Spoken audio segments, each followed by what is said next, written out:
Tuesday was another deadly day for American forces in Afghanistan. Roadside bombs killed 8 U.S. troops in the Kandahar province, making October the worst month for American casualties in the 8-year-old war. The losses come on the heels of 2 separate helicopter crashes Monday that left 14 Americans dead. To discuss the developments in Afghanistan, we're joined by Anna Mulrine, senior editor for U.S. News and World Report. Good morning.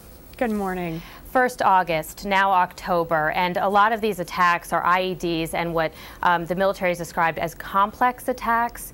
Is the technology there getting more sophisticated? Is this what we're going to have to expect from the war in Afghanistan?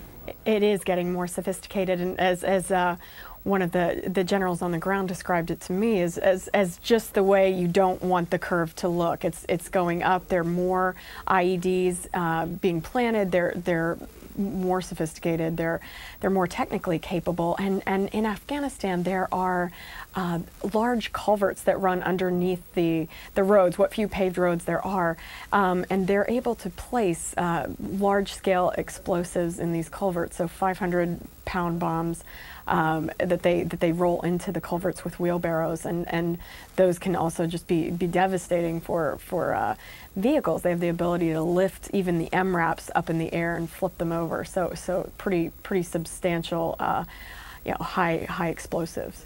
The first U.S. official that we know about has resigned in protest of the war, saying, "My resignation is based not upon how we are pursuing this war, but why and to what end." Does this officer speak for many of the other officers serving there? Well, I think the big concern too is in a counterinsurgency operation. So if the U.S. is going to send another 40,000 troops over, like the general on the ground, General McChrystal, is requesting, then they need to have a strong partner government, and that's their big concern, because time and again, Senator Kerry was speaking about this at the Council on Foreign Relations today as well.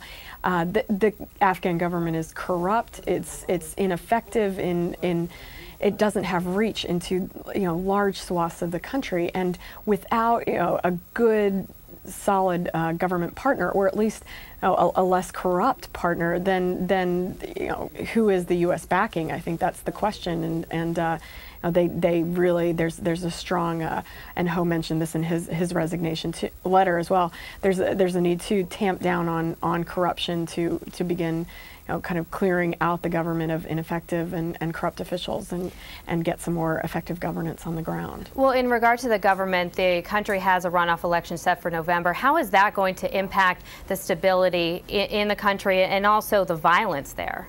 Yeah, I think U.S. military officials are concerned about the stability, and particularly this week.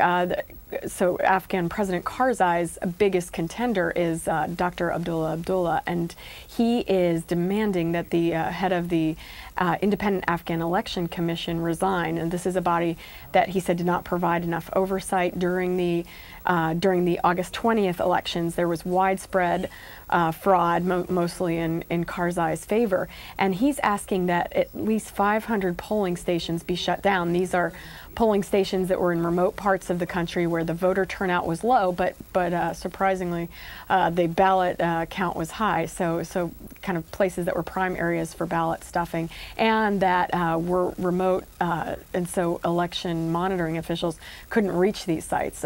They feel like if they consolidate sites a little bit, then they can focus on the security that is a concern, and making sure it's a legitimate and fair election. And hopefully the weather there will be mild at that point and allow people to get to the polls.